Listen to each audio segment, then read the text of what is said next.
고린도전서 1장 26절에서부터 31절, 제 성경으로 신약성경 264쪽입니다.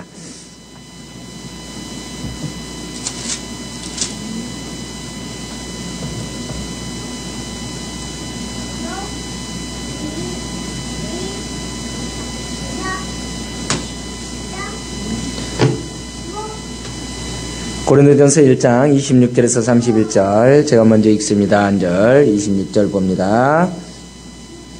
형제들아, 너희를 부르심을 보라. 육체를 따라 지혜로운 자가 많지 아니하며 능한 자가 많지 아니하며 문벌 좋은 자가 많지 아니하도다.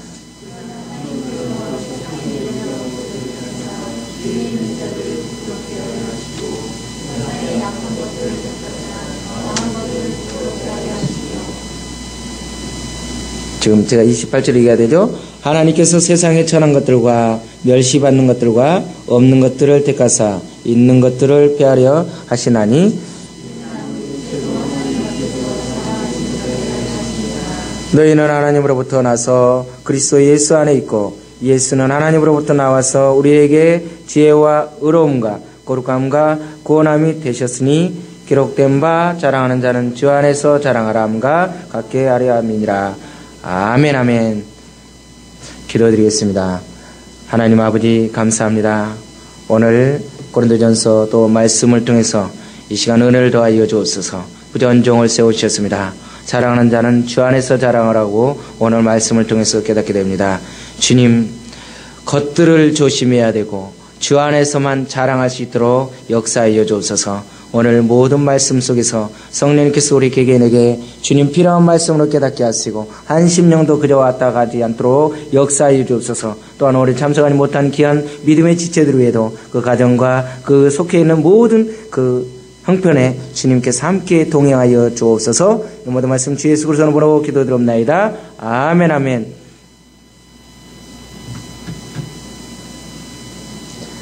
오늘 성경을 보면 것들을 많이 나옵니다. 것들. 우리 꼭 뭐 하는 것들 하면 꼭 욕하는 것 같잖아요. 것들. 근데 오늘 사도 바울이 이야기를 하기는 것들을 많이 해요.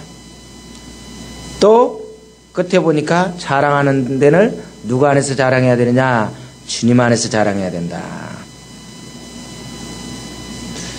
하나님의 지혜에 있어서 이 세상이 자기 지혜로 하나님을 알지 못하기 때문에 전도에 미련한 것으로 믿게 하는 것이라고 바로 말하고 있어요. 우리는 하나님을 일하시는 방법을 통해서 하나님의 지혜를 더 정확하게 깨닫게 되는 거예요. 그래서 오늘 지혜에 대해서 이야기를 하는 거예요. 너희들이 얼마나 잘났다고 이야기를 하느냐. 오늘 본문에서 보게 되면 것들을 많이 살펴봐야 돼. 왜 사도 바울이 것들을 자꾸 이야기를 하는가? 것들을. 26절을 보니까 형제들아 너희를 부르심을 보라라고 시작하고 있어요. 형제들아 너희를 부르심을 보라. 하나님께서 도대체 어떤 사람들을 불러서 하나님의 백성이 되게 했는지 한번 너희 자신들이 생각해 보라는 거예요. 내가 예수를 믿는 것이 아니라 하나님께서 나를 불러서 내가 예수를 믿게 되었다는 것이에요. 간단히 말하면 내가 하나님께 나온 것이 아니고 하나님께서 내가 나오도록 나를 만나 주셨다는 거예요. 아멘이죠? 이 부분이 철저하게 돼 있어야 돼요. 내가 주님을 찾은 것이 아니라 주님이 나를 부르신 것입니다. 때로는 환경을 통해서, 때로는 어떤 친구를 통해서, 때로는 엄청난 사건, 가정의 사건으로, 여러 가지 사건으로 믿게 되었지만 결국에 하나님께서 저와 여러분을 부르셨다는 것을 믿으셔야 돼요. 사도 바울이 이 말을 하고 있는 거예요. 육체로 보아서는 그들 중에 학식이 많은 자가 별로 없고 사회에 영향을 끼칠 수 있는 지위나 신분이 가진 자도 별로 없었다는 거예요. 그런데 오늘 많은 사람들이 교회에 나오는 목적이 무엇이 있는 거예요? 현 상태보다는 더 나아지기를 원하고 있다는 거예요. 또 자기 안에 있는 은사나 가능성을 개발하기 위해서 그런 것을 또 교회를 찾아오는 사람이 많아요. 가장 중요한 것은 우리 안에 있는 죄의 세력이 씻어지고 결박당하는 것이라고 사도 바울이 오늘 본문을 통해서 이야기하고 있어요. 나는 너희들과 같은 자리에 같이 앉아있지만 본질적으로 너희들과는 다르다. 라고 지금 사도 바울이 말하는 것은 그렇게 생각하지 말라는 거예요. 아무리 너희와 내가 차이점이 있다라고 그런 사람의 그런 생각을 가지고 그 자리에 오랫동안 앉아있다 할지라도 우리의 생각이 그렇게 있다 그러면 우리의 신앙이 변화가 되지 않는다고 사도 바울이 책망하고 있는 거예요. 내 안에 진정한 변화를 원하는 사람은 나 자신이 어떻게 돼요? 옥합이 깨뜨려져야 돼요. 나 자신이 변화돼야 돼요. 오늘 교회 안에서 무식하고 가난한 자들을 다 내쫓아 버리는 것이 있다면 어떻게 되겠어요? 혹시 부자들이나 능력 있는 자들의 교회를 만들어서 그 안에 속하려고 하는 자가 있지 않느냐는 거죠. 그런 교회는 자신을 속이는 것밖에 되지 않는다고 사도 바울이 이야기하고 있는 거예요. 교회는 잘난 사람이나 못난 사람이나 부족한 사람이나 다양한 사람이 다 모여서 하나가 이루어지는 것을 하나님께서 요구하는 거예요. 오늘 26절을 보니까 고린도 교인들은 부르심을 받았을 때 세상 속에서 자신들의 신분과 지위가 어떻게 했는지를 기억할 필요가 있다라고 이야기하고 있는 거예요. 고린도 이 형제들은 뭐라고 합니까? 형제의 부르심으로써 그들에 대한 애정을 드리는 바울이 몇 가지 지적하고 있는 것을 한번 보는 거예요. 처음으로 복음을 받아들일 때 그들은 대부분 육체를 따라 지혜로운 자가 아니었다는 거예요. 지혜로운 자가 아니었다. 또 그들은 또한 능한 자가 아니었다. 문벌 좋은 자가 아니었다. 지혜로운 자는 누굽니까? 그야말로 공부를 많이 한 사람. 능한 자는 뭐예요? 재능을 가지고 있고 국가의 여러 가지 그런 권력을 가지고 있는 사람 말이에요. 부르심을 받을 때 당시 그들은 변변치 않은 그 지혜와 권력으로 전혀 신분이 없었는데 오히려 복음을 알고 나서 어떻게 됩니까? 우월성을 가지고 있는 거예요. 불행하게도 고린도 교인들 가운데는 많은 이들이 이 경험을 망각하고 있어요. 하나님을 만나기 전에 자기가 어떤 상황이었는지를 모르는 거예요. 하나님의 은혜를 망각했다는 거예요. 스스로 높이고 스스로를 분쟁하게 하게 만든 거예요. 고린도 교회에서요 그렇게 하는 것을 지금 27절에서 28절에 대해서 지금 사도 바울이 뭐라 하냐? 것들을 조심하라는 거예요. 것들을. 이런 것들을 조심하라.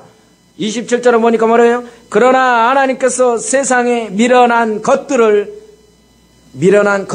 택하사 지혜 있는 자들을 부끄럽게 하시려고 세상에 약한 것들을 또 택했어요. 또 뭐라고요? 강한 것들을 부끄럽게 하시고 하나님께서 세상에 천한 것들과 멸시받는 것들과 없는 것들을 택하사 있는 것들을 폐하게 하신다. 하나님은 참 신기하죠? 미련한 것, 약한 것, 강한 것, 천한 것, 멸시받는 것, 없는 것들, 있는 것들 토탈로 다 모아서 뭐라고 합니까? 하나님께서 자랑하지 말라는 거예요. 이런 부분 하나님 앞에서 아무것도 유익하지가 않는다고 그랬어요. 복음 안에서는 어떻게 돼요? 오로지 하나님의 은혜요 겸손해야 된다라고 이야기하고 있어요. 그래서 뭐라고 합니까? 하나님은 하나님의 능하신 손 안에서 겸손하라고 베드로전서 5장 6절에서 이야기하고 있어요. 하지만 우리는 그렇게 할 만큼 충분히 지혜롭지 않다면 하나님은 우리가 겸손하도록 조치하실 거라는 거예요. 그래서 보면은 27절에서 28절 상을 보면은 복음에 대한 고린도 교인들의 경험은요 세속적인 지혜에 대해서 꽉 차 있어요. 세상의 것으로 꽉 찼어요. 하나님께서는 세상에 멸시당하는 자들을 위해서 자기 백성으로 선택했다는 것이에요. 그런데 대부분의 이 고린도 교인들은 세상이 보기에 천한 것들과 멸시받는 것들과 없는 것들을 상징했어요. 바울은요 세상이 그들의 조건에 대해 얼마나 멸시하는 태도를 바라보았는지를 보이기 위해서 그들을 뭐라고 합니까? 것들이라고 이야기하고 있는 거예요. 왜 이렇게 것들이라고 이야기하는 거예요? 오히려 이 모든 일에는 하나님의 의도가 있었다는 것이에요. 왜 미련하게 보이는 것들, 약한 것들, 강한 것들, 세상에 천한 것들, 멸시받고 없는 것들, 오히려 있는 것들 같이 생긴 사람을 왜 하나님이 불렀느냐? 이건 하나님의 은혜였다. 너희들이 잘났다고 하느냐? 이 부분은 전적인 하나님의 주권이었다라고 하나님의 은혜였다는 것을 보여주기 위해서 사도 바울이 계속 것들을 계속 지적하고 있는 거예요. 하나님께서 세상에 지혜 있는 자와 강한 자로 인정하는 자들을 부끄럽게 하실 계획을 가지고 계셨던 것이에요. 그리스도를 의지하는 고린도 교인들이요 하나님을 믿지 않은 세상 사람들에게는 어리석고 연약한 자들로 보이겠지만 복음을 믿는 자들은 어리석지가 않다는 거예요. 오히려 예수 믿지 않는 사람들 우리를 볼 때 어리석게 보이고 오히려 불쌍하게 보이는 거예요. 바울은요, 고린도 교인들을 비난하기 위해서가 이런 노골적인 표현한 것이 아니라 오히려 그들에게 자랑할 근거가 전혀 없다는 것을 상기시켜주기 위해서 그런 거예요. 너희들이 자랑할 게 아무것도 없다. 고린도 교인들이 삶 속에서 복음을 처음으로 경험했을 때 그들은 서로에 대한 우월감을 갖지 않았고 분열하지도 않았어요. 저와 여러분은 분명하셔야 됩니다. 하나님을 처음 만나기 전에는, 처음 만났을 때는 그 뜨거운 열정 정말 겸손했는데 나중에 어느 정도 되면 어떻게 돼요? 직분을 맡고 그 감투를, 그게 감투인 양 이상하게 돌아가는 거예요. 그 부분에 대해서 사도 바울이 이야기하는 거예요. 너희들이 처음에는 그러지 않았다. 분열에 전임이 없었어요. 그런데 어떻게 돼요? 하나님을 믿고 나서 보니까 어떻게 돼요? 내가 집사다, 안수집사다, 장로다, 목사다, 내가 교회를 몇 년 다녔다, 내가 뭘 직분을 맡고 있다, 무슨 회장이다, 이러면서 계속 감투를 주장하고 있는 거예요. 근데 사도 바울은 뭐라고 해요? 너희들이 그거 맡기 전에는 그런 일이 없었다는 거예요. 언제부터 그랬느냐는 거예요. 하나님의 시각으로 볼 때 그때와 바울이 이 편지에 쓰는 시점인 바로 여전히 자랑하고 분쟁하고 있는데, 이들에 대해서 분쟁을 이상하게 하는 것을 지금 너희들이 포기하지 않으면 하나님께서 용서하지 않겠다고 알려주는 거예요. 그러면서 하나님께서 중요한 이유 때문에 사회에서 비천한 사람들을 선택하셨다는 것을 깨닫게 해주시는 거예요. 그것은요, 있는 것들을 피하시기 위한 거라는 거예요. 있는 것들을 피하기 위해서 오신 거예요. 다시 말해서 하나님께서는 고린도 교회를 인간적인 기준으로 보면 너무나 하찮은 사람들로 채워짐으로써 세상의 이러한 기준들이 인간의 기준을 보면 완전히 무너뜨리기 위한 것이에요. 우리 하늘교회가요, 지적인 사람만 보이고 똑똑한 사람만 보인다 그러면 어떻게 되겠어요? 이런 기준이 아니라 하나님이 보실 때 정말 세상 기준으로 볼 때 정말 우습게 보이는 사람들이 모였다 할지라도 주님이 원하는 사람이 그런 사람들이 모여야 된다는 거예요. 이러한 목적이 명확하게 이야기했어요. 그래서 하나님께서는 아무 육체도 하나님 앞에서 자랑하지 못하게 하기를 원한다고 했어요. 저와 여러분 하나님 앞에 자랑할 게 없어요. 언제부터 우리가 그렇게 믿음 생활 잘했습니까? 언제부터 우리가 그렇게 잘났어요? 세상에 지혜롭고 권세 있으며 학식 있는 자들은 자신이 하나님의 백성이 될 자격이 있기 때문에 그리스도인이 되었다고 자랑하는 경향이 있어요. 그러나 이런 부분은 교회 내에서 결국에 어디로 갑니까? 분쟁의 원인이 되게 많은 거예요. 그래서 뭐예요? 자신을 바울파, 아볼로파, 이 각 파가 다 나온 거였어요. 자랑하는 것은 그들의 구원이 그들의 자신의 공적인 의무로 자기의 노력으로 된 것으로 생각해요. 내가 이 교회를 세웠다, 내가 있기 때문에 이 여전도가 살고 남전도가 살고 각 기관이 살았다라고 이렇게 많이 말하는 사람들이 많아요. 하나님께서는 이런 불의의 사람들을 선택하셔서 아무 육체도 하나님 앞에서 자랑하지 못하게 입을 막게 해주는 거예요. 그러면서 30절을 보니까 뭐라고 합니까? 너희는 하나님으로부터 나서라고 이야기했어요. 30절 보니까 너희는 하나님으로부터 났다. 하나님으로부터 났다는 말은 뭐예요? 하나님의 택하심을 가리키는 거예요. 너희가 나를 택한 것이 아니요 내가 너희를 택했다고 하는 것을 분명히 알려주기 위해서 너희는 어떻게 해요? 하나님으로부터 났다. 너희들이 하나님으로부터 났는데 왜 하나님으로부터 난 소리를 안 하고 하나님의 방법이 아니고 왜 인간의 방법으로 너희들이 나타나냐고 지금 계속 이야기하고 있는 거예요. 우리 그리스도인들은요 어떤 사람들입니까? 하나님으로부터 난 그리스도 안에 있는 사람들입니다. 아멘이죠? 우리는 하나님으로부터 난 그리스도 예수 안에 있는 사람이에요.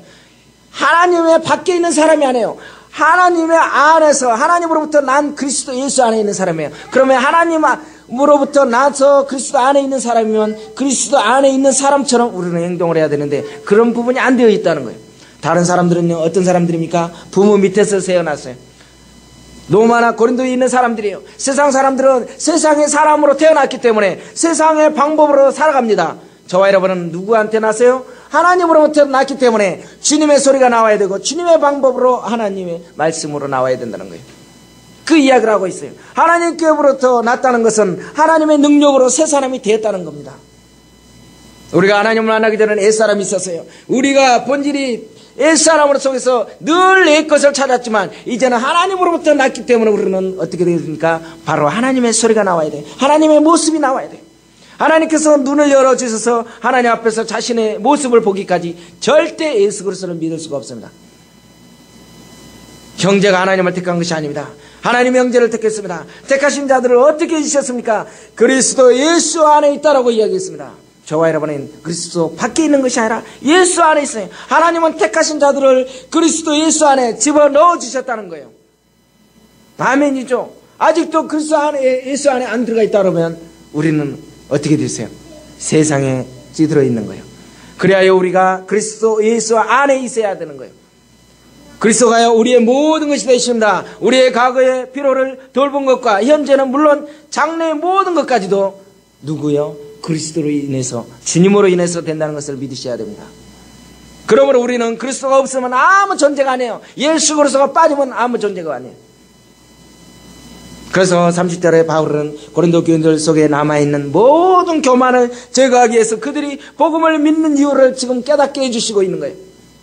그들이 예수 그리스도 안에서, 예수 안에 있는 것은 하나님 때문이라고 계속 알려주는 거예요. 너희들이 잘나서가 아니라 순전히 하나님의 은혜 때문에 살아있는 것이다. 너희들이 존재 자체가 누구 때문에 있느냐?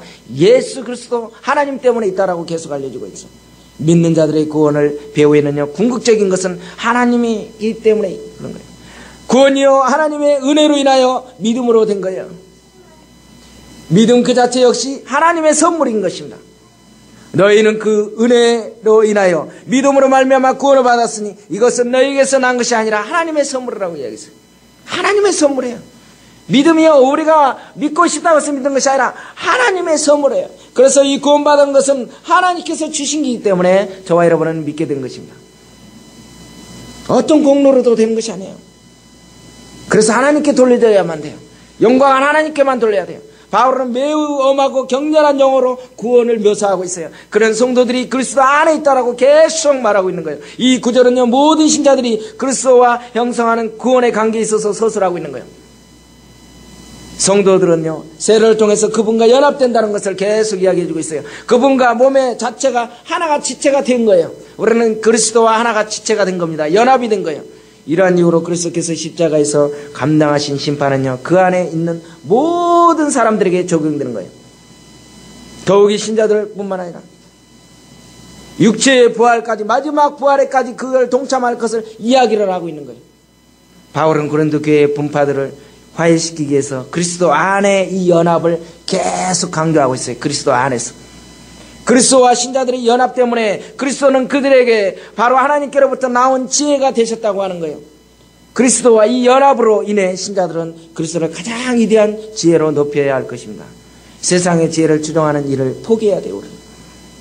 그리스도께서 거룩한 지혜를 구체화시키고 있어요. 마지막으로 사도 바울은 뭐라고 합니까? 성도들이 그리스도와 동일시한 이 지혜에 대한 본질을 묘사하고 있는데 그분이 우리의 의로움과 거룩함과 구원이 되셨다고 이야기하고 있어요. 그리스도께서 또한 자기의 피로 성도들을 사셨다고 그랬어요. 모든 성도들은요 값으로 산 것입니다. 주님의 피로 사셨어요. 바울은 그리스도께서 삶에서 가장 중요한 대상이 되셨음을 고린도 교인들에게 상기시키셨어요. 그러면서 구원의 모든 영역에서 그분께 우리는 빚진 자라고 이야기하고 있는 거예요. 주님께 우리는 빚진 자입니다. 오늘 31절을 보니까 구원을 얻게 하는 그 하나님의 지혜로서 그리스도의 배타적인 역할의 목적은 뭐냐면 모든 자랑이 하나님의 영광을 위한 것이라는 거예요. 모든 자랑이 주님을 위한 것이에요. 저와 여러분은 어떤 부분은 인간의 내 자랑에는 하나도 없는 거예요. 그래서 에레미야서 9장 23절에 보면 뭐라고 합니까? 여호와께서 이와 같이 말씀하시되 지혜로운 자는 그의 지혜를 자랑하지 말라. 용사는 그의 용명을 자랑하지 말라. 부자는 그의 보함을 자랑하지 말라. 에레미야는요 지혜로운 자는 그 지혜를 자랑하지 말라고 하셨어요. 자랑하는 나를 아는 것을 자랑하라고 한 거예요. 자랑하는 것은 바로 누구를 아는, 바로 주님을 아는 거, 하나님을 아는 거에 대해서 자랑하는 거예요. 우리 이 땅에 있는 거 어떤 것도 자랑하는 것이 없어요. 그리스도인은 하나도 자신으로 된 것이 없어요. 이 부분이 인정이 돼야 돼요. 오늘 계속 반복되는 거 하는데 우리 그리스도인들은 하나도 나 혼자 된 것이 없어요. 순전히 뭐예요? 하나님 은혜로 내가 존재하는 거예요. 내가 은혜로 살아있는 거예요. 내가 은혜로 목사가 된 거예요. 내가 실력이 있어서가 아니에요. 내가 은혜로 권사님이 된 거예요. 내가 은혜로 돼서 성도가 된 거예요. 내가 은혜로 돼서 다 된 거예요. 이 부분이 돼야 돼. 은혜요. 그래서 그리스도인은 하나도 자신으로 된 것이 없기 때문에 모든 자체가 하나님의 은혜로 된 것이죠. 그러면 어떻게 돼요? 교만할 거리가 없잖아요. 도리어 겸손해질 수밖에 없어요. 그래서 바울이 이렇게 자랑한 적이 있는 사람이에요. 바울은요, 자랑할 것이 너무도 많은 사람이에요. 정말 그야말로 잘났잖아요. 부족함이 없었어요. 내가 그리스도 예수 안에서 하나님의 일에 대하여 자랑할 것이 있거니와 라고 로마서 15장 17절에서 이야기하고 있어요. 내가 예수 안에서 하나님의 일에 대하여 자랑할 것이 있다. 뭐에 대해서요? 내가 그리스도 예수 안에서 하나님의 일에 대해서 자랑한다는 거예요. 자기 일에 대해서 하는 것입니다. 우리 집이 잘 살고 우리 자녀가 뭐 어쩌고 이가 아니라 하나님에 대해서, 하나님의 일에 대해서, 내가 사역하는 거에 대해서, 그거에 대해서 자랑할 것이 있다는 거예요.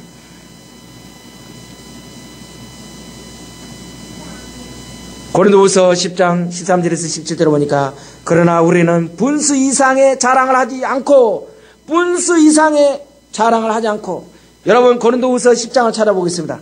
고린도후서 10장을 한번 찾아보겠습니다. 우리가 찾아봐야 돼. 듣기만 하면 안 될 것 같아요.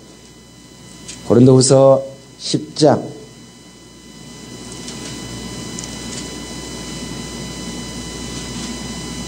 13절에서 17절입니다. 말씀을 찾아봐야지.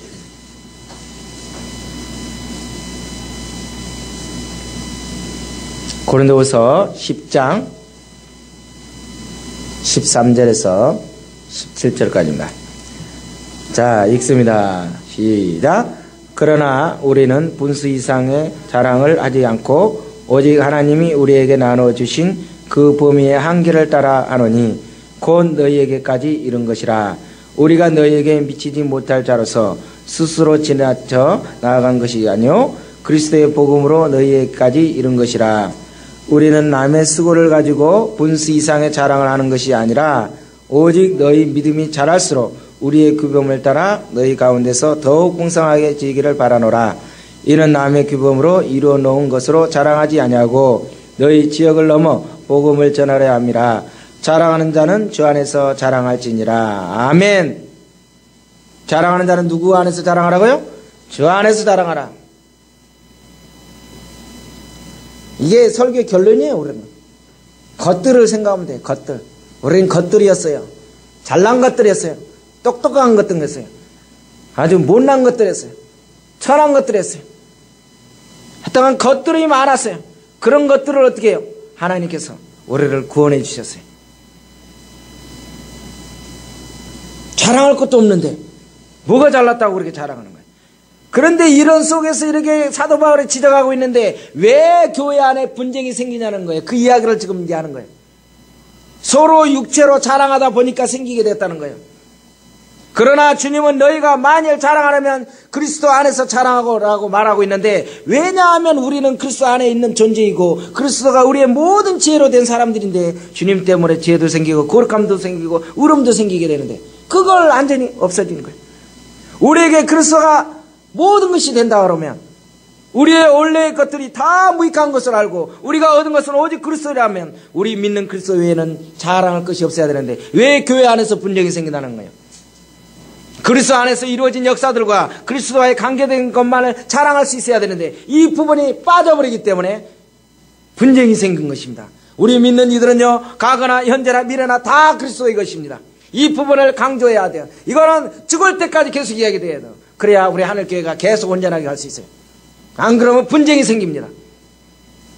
사도 바울이 이걸 지적하고 있어요. 자랑할 게 있다 하더라도 그리스도 외에는 자랑할 것이 없어요. 이것을 입막음하게 되는 거예요.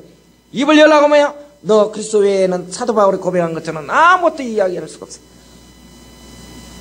그렇게 분열이 있겠습니까? 절대 없습니다. 그러면 우리는 모두 십자가를 알고 체험하는 자들이 되어야 해요. 그래서 십자가를 아는 사람들은 약하고 전하고 지혜 없는 사람 가운데 머물 수 있는 사람들이 되어야 돼요. 그래서 원래 인간의 무익함과 무약함, 모든 무능함을 우리가 인정할 때 자랑할 것이 없다는 거예요. 이 부분이 안 되니까 어떻게 돼요? 자기가 나타나는 거예요. 왜 분열이 일어나기 시작합니까? 자신이 지혜가 있고 총명하기 때문에 모든 것을 할 수 있고 내가 안다고 생각하기 때문에 문제가 생기는 거예요. 내가 너보다 더 잘할 수 있어. 내가 경험을 하는 거야. 왜 그러는 거야? 다른 데는 이러지 않는데 원래 이렇게 왜 전통을 무시하는 거야? 그러면서 계속 나오는 거예요. 그러나 주님의 말씀은 그렇게 말하지 않고 있어요. 그 말이 필요가 없다는 거예요. 누구 말이에요? 그리스도 예수 안에서는 하나고 모든 자체를 너희들은 나타내지 말라는 거예요. 우리의 색깔이 나타났다 하면 분쟁이 일어나는 거예요. 오로지 누구만 나타나야 돼요? 그리스도의 십자가의 보혈만 나타나야 돼요. 주님만의 이름만 나타나야 돼요. 아무것도 없는 사람 가운데서 분열이 일어나지 않아요. 만약에 사람이 존재 아무도 없었다 그러면 사람이 분쟁이 안 일어나요. 우리 하늘교도요, 처음에 아무도 없었잖아요. 가족끼리 시작했어요. 그런데요, 하나하나 늘어나면 어떻게 돼요? 사람이 다 각자의 생각이 있어요. 어떤 사람은 손으로 잘 하는 사람이 있어. 또 어떤 사람은 머리가 잘 돌아가는 사람이 있어. 어떤 사람 힘이 좋은 사람이 있어요. 다양한 그 모든 지체들이 모였는데 그분들이 다 자기 색깔을 내고 나는 힘이 좋아 뭐 할까 이렇게 하면 어떻게 되겠어요? 분열이 생긴다는 거예요. 아무것도 없는 사람 가운데는 분열이 일어나지 않습니다. 저와 여러분은 주님 안에서는 아무것도 없는 자들로 생각을 해야 돼요. 이게 되어야 돼요. 아주 철칙이 되어야 돼요. 고린도전서 1장의 중심은요, 십자가예요. 십자가. 십자가가 모든 사람의 마음에 새겨질 때 분열이 끝나게 되는 거예요. 십자가가 빠지기 때문에 분열이 생기는 거예요. 내가 나가 있는 거예요. 십자가가 우리 마음속에 깊이 새겨져야 돼요. 십자가를 알기 때문에 우리는 우리가 할 수 있는 일을 다 할 수가 없어요. 내가 할 수도 있지만 다 내려놓는 거예요. 가서 한번 그대로 다 해보고 싶죠. 우리가 쓸 수는 없어요. 우리가 가진 역량을 다 쓸 수 있지만 그러나 없어요. 심지어 우리가 가진 권위까지도 다 사용할 수가 없게 돼야 돼요. 왜? 십자가 때문에. 주님이 그러셨어요. 사도 바울이 그랬어요. 많은 그 믿음의 사람들이 오히려 죽음 앞에서도 다 자기의 모든 것을 내려놓고 죽음을 묵묵히 맞이했던 것입니다. 이게 하나님의 사람입니다. 우리는 어떻게 하면 일이 잘 될 줄 알지만 그렇게 할 수가 없어요. 왜? 내가 이렇게 했을 때는 모든 일이 잘 될 줄 알지만 주님이 원치 않았을 때는 그 부분을 다 내려놓는 거예요. 그게 바로 십자가 안에서 우리가 하나가 되는 것이에요. 우리가 미련한 길을 가게 될 때 사람들은 우리를 어리석다고 할 것입니다. 그러나 우리를 그 길로 벗어날 수도 없어요. 주님이 골고다의 길을 가셨기 때문이에요. 그것은 사람들의 눈으로 볼 때 아무 소망이 없는 죽음의 길로 보이지만 그러나 그 길은 하나님께서 우리에게 가장 위로가 되시고 확실한 길로 보내는 길이에요. 정말 그리스도만이 우리의 모든 것으로 삼기를 바랍니다. 이 고백이 되시길 바라요. 그래서 고린도전서 1장 31절에 보니까 자랑하는 자는 주 안에서 자랑하라. 자랑하는 자는 주를 자랑하도록 하라는 거예요. 주님을 자랑하도록, 내가 주님을 자랑할 수 있는 거리를 만들어야 되죠. 입만 열면 어떻게 돼요? 늘 자기가 뭐 했다는 거예요. 내가 없으면 막 쓰러질 것처럼 생각하는 거예요. 하나님의 일은 절대 그렇지 않습니다. 사도 바울이 계속 지적하고 있는 것이 너희들이 어떻냐는 거냐. 너희들이 주님 알기 전에는 어떤 사람이었는데 겉들이었는데 왜 이렇게 이런 상태로 나가냐고 그러는 거예요. 너희들은 언제 이렇게 됐느냐 이거예요. 자랑하는 자는 주 안에서 살아야 돼요. 그래서 어떤 분이 그러더라고요. 어디에서 사십니까? 그러면 인천 가는데 주안역 있어요. 저는 주안에서 있습니다. 그래서 그 주안역이 참 좋은 것 같아요. 정 주님 안에서 못 사신 분들은 인천 가는데 주안역에서 살아야 돼. 그래서 주 안에서라도 살아야 될 것 같아요. 예레미야서 9장 24절에도 그러잖아요. 자랑하는 자는 주님 안에서 자랑하라. 자랑하는 자는 이것으로 자랑할지니 곧 누구예요? 나를 아는 것과 나 여호와를 사랑하는 정의와 공의를 땅에 행하는 자인 줄을 깨달은 것이라. 나는 이 일을 기뻐하노라. 여호와의 말씀이라고 예레미야서 9장 24절에서 이야기하잖아요. 뭐라고요? 자랑하는 자는 이것으로 자랑하라. 나를 아는 거, 하나님을 안 거에 대해서 그거에 대해서 기뻐하면서 자랑하라고 그러잖아요. 저와 여러분은 이제는 자랑할 것이 없습니다. 왜요? 것들이기 때문에. 죽을 수밖에 없는 것들, 미련한 것들. 정말 그런데 우리는 뭐가 그렇게 똑똑해졌는지요. 예레미야 선지자는 유다에게 그들 자신의 지혜와 능력을 자랑하지 말라고 경고를 했어요. 그래서 오직 십자가의 도만 자랑해야 한다라고 이야기하고 있어요. 다시 말하면요, 미련한 전도 방법만 의지하게 하심을 뜻한 거예요. 문제는 오늘 전도자들이에요. 우리 끝으로요, 전도자들이 어떻게 해야 되느냐, 자랑할 것이 너무 많아서 십자가의 도를 옆으로 밀어넣는다는 거예요. 우리 전도자들이요, 입을 열 때 주님만 자랑해야 되는데 자기가 십자가를 아예 옆으로 돌을 제껴놓고 자기 이름이 나타났다는 거예요. 그 부분은 어떻게 해요? 회개하지 않으면 문제가 된다는 거예요. 우리는 주님을 전도지를 들고 가고 어디 현장에 갔을 때 어떻게 돼요? 내 이름이 나타나면 안 돼요. 제가 누구 목사인데요. 목사하면 뭐 할 거예요? 목사가 문제가 아니라 장로모, 집사든 그게 문제가 아니라 십자가 예수 그리스도의 그 복음이 나가지 않으면 다 어떻게 돼요? 십자가를 다 주님을 옆에 제껴놓고 내가 올라가 있는 거예요. 다 주님이 옳지 않는 부분이에요. 오늘 이 부분에서 말하는 거예요. 십자가의 도만 자랑하라. 주님을 안 것에 대해서 감사하라. 이 부분이 우리가 새겨져 있고 확신을 갖는다면 우리 하늘교회는 분쟁이 생길 필요도 없고 하나가 되고 연합이 돼서 오늘 여기서 사도 바울이 지적하는 부분 속에서는 아무리 염려할 부분이었어요. 이래서 오늘 고린도전서 1장이 끝났습니다.